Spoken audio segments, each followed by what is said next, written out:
I remember back when the NBA used to mean the world to me, almost as much as the NFL did. It was kind of the best way I could put it is the NFL was like the Michael Jordan of my sports world, and the NBA was like the Scottie Pippen of the sports world.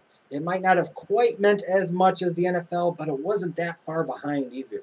I mean, NBA action used to be fantastic to me from the time I was like 5 to the time I was 17. So 1986 to 1998, excuse me. I thought the NBA was just awesome. And it was awesome for so many different reasons. But now in 2013, when I turn on an NBA game, I'm stunned if one of three things doesn't happen. A, I fall asleep during the game. B, I become incredibly bored with the game. C, I don't have my attention at some point in time being shifted or having my focus diverted onto something else because the game is so bad. I'm sorry, but today's NBA, for a number of reasons, is the shits. It sucks something fierce. It's horrible. And for somebody like me that's old enough to remember when the NBA was great, when the NBA was fantastic, for me to see what the league has become today, to the point where I just half the time really don't have much of an interest, and it's a challenge and a battle for me to be able to sit through a full game, it breaks my heart.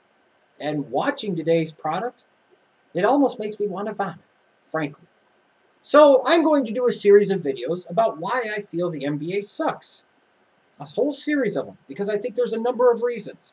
I think the league is as bad now as it was in the 70s. And that's saying something, because the NBA was in a lot of trouble in the 70s and was a bad product. But today's really isn't any better. This whole argument of, one of them I'll get all the time is, oh, the athletes in today's NBA are the greatest that they've ever have been. What, people like Tyrus Thomas? Just because you're a great athlete doesn't mean you can play a lick. I mean, seriously. The style of play, so many different things about the NBA, the way it's presented, the way it's marketed, it all sucks. It's about time somebody called this league out for the crappy product that it has become. And I feel one of the predominant reasons for the deterioration of the NBA and the deterioration of the style and overall quality of play in today's NBA is the utter and complete lack of dominant big men. Centers, power forwards, doesn't matter compared to, let's say, even 20 years ago. I'm going to use the 92-93 NBA season as my point of comparison for this video between the big men then and the crappy big men of today. When you look at the 2012-2013 season, you had a whopping total of 9 players in the NBA average 20 points per game or more. In 92-93, that number was 19. Out of that 9 this year, only one of them was a power forward or a center, and that was LaMarcus Aldridge of the Portland Trail Blazers. The only big man that could manage power forward or center to average 20 points per game in the NBA is LaMarcus Aldridge. Are you going to tell me that LaMarcus Aldridge is the best post scorer in the NBA? Because if that's the case, how pathetic does that make the league? 20 years ago, you had 11 of those 19 players that averaged 20 points per game or more were either power forwards or centers. This year, you had a total of 8 players average 10 rebounds per game or more. 20 years ago, that number was 16. And the league leader was Rodman, and he averaged over 18 rebounds a game. This year, you had one whopping player average 3 blocks per game or more. 20 years ago, you had 5 of them, including the league leader averaging like 4.2 blocks per game. So when you look at the statistics, it's not hard to figure out that there is a direct correlation between the superior quality of the big men of 20 years ago and the increased scoring and the overall quality of play in other areas and the increased statistics in other areas to the lack of big men in today's game and the lack of numbers. You just see the correlation there. And if you say, well, stats don't always tell you the whole story and they can't paint the whole picture. Well, they paint a pretty good, bright, vivid picture here. But if you want, you know what? Hell with it. I'm going to go even deeper with this crap. Let's take a look at the best centers, so to speak, in today's NBA and compare them to the centers of 20 years ago. If this can't paint a picture for you, frankly, I don't know what the hell will. Let's look at the centers in today's league. I've got a list of 10 that probably more likely than not would be widely considered 10 of the best centers in today's NBA. What a sad, pathetic list there is. And I'm also put down 2 rookie centers from this past year's draft as well. You've got Dwight Howard, you've got Marc Gasol, Al Horford, Brook Lopez, Joakim Noah, DeMarcus Cousins, Tyson Chandler, Roy Hibbert, Omer Asik, DeAndre Jordan. Maybe you want to throw somebody in there like Chris Kaman, who gives a crap. And the rookies like Anthony Davis and Andre Drummond. Those are some of your best centers in the NBA today. God, that's terrible. Just look at this list. 0. And I emphasize again, 0 20-point per game scorers out of this entire list. And when you think about it, for years, Dwight Howard has been thought of as the unanimous top center in the NBA, which that in and of itself is terrible. That in and of itself is pathetic. That in and of itself is a clear indication of just how horrible this league is today, and in particular, how horrible the big men in today's NBA are. I'm not even talking about the power forward position. Oh my God, not even going to get into that. I'm just talking strictly centers here. This is pathetic. Let's look at the top big men from 20 years ago. You had real elite centers like Hakeem the Dream Olajuwon, the Admiral David Robinson, Patrick Georgetown Galloping Ewing. Those were your elite centers. Your second-tier centers, guys like Rick Smits and Vlade Divac and Dikembe Mutombo, Brad Daugherty, Sam Perkins, Robert Parrish, Ronnie Cycli. I mean, you look at some of those second-tier centers, excuse me.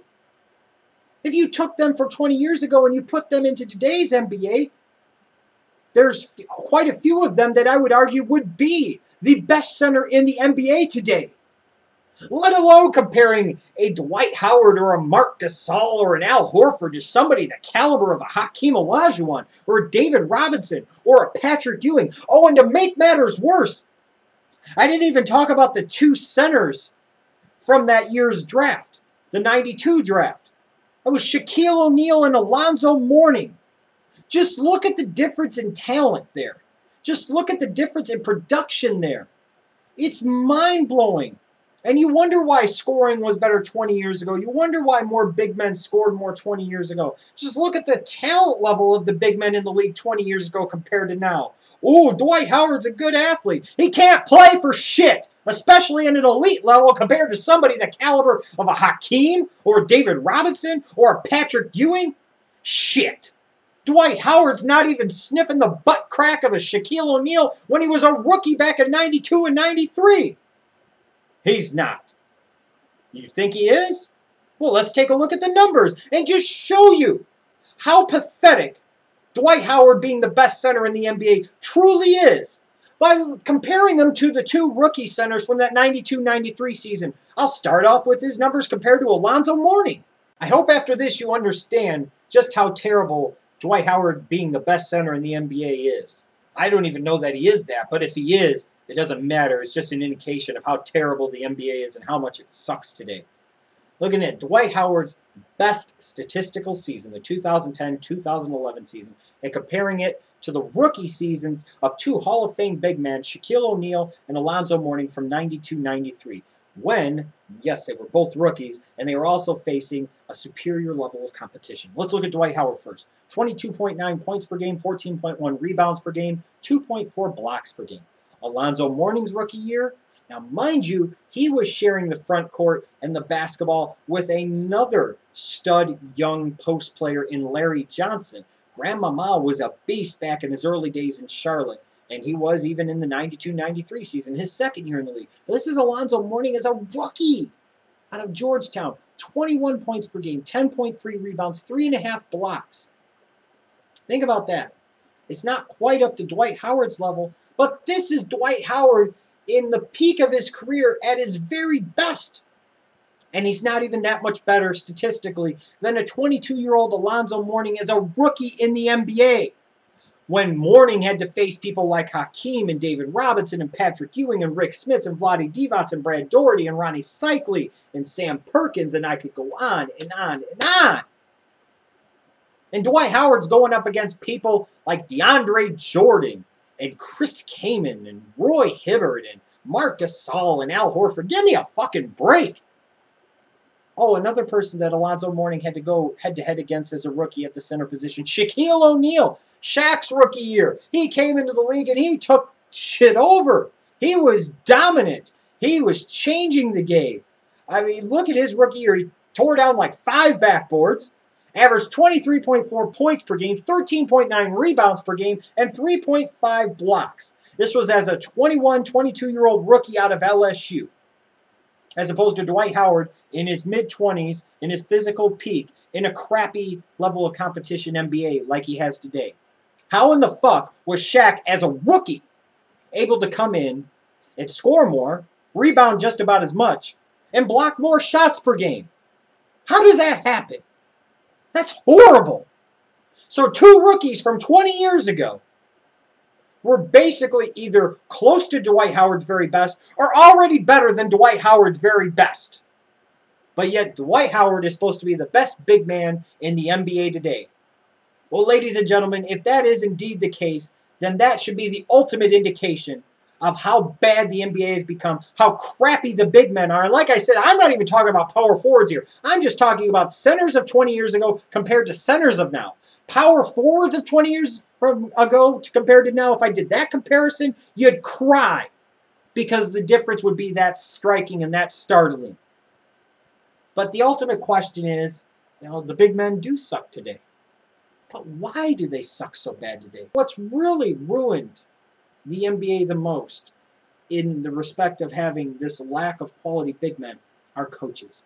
All these AAU coaches that have these kids over the summers, these 6'10", 6'11", 7 foot, McDonald's All-Americans, these 4- and 5-star prospects. And they're just letting them handle the ball up top. And they're not doing anything to teach them actual big man moves. How many times you see a kid now go to college that's a big man and he can't even execute a drop step properly. He can't even hit a damn turnaround baby hook. Can't hit a turnaround jumper. Hardly can even go up strong down low. Why? Because he'd rather sit there and show off his great shooting range by jacking up some garbage-ass 17 or 18-foot jumper. People like Hakeem and David Robinson and Patrick Ewing, they started their game off down low. Here's a concept. And then, as their career progressed, they were able to stretch their games out. If they would have started here and then tried to work backwards, they wouldn't have been as effective. Or if they would have tried to start out from 20 feet away from the basket and work in, they wouldn't have been as effective. But when they started off 3, 4 feet away from the basket and moved out to 20 feet, they were that much more effective.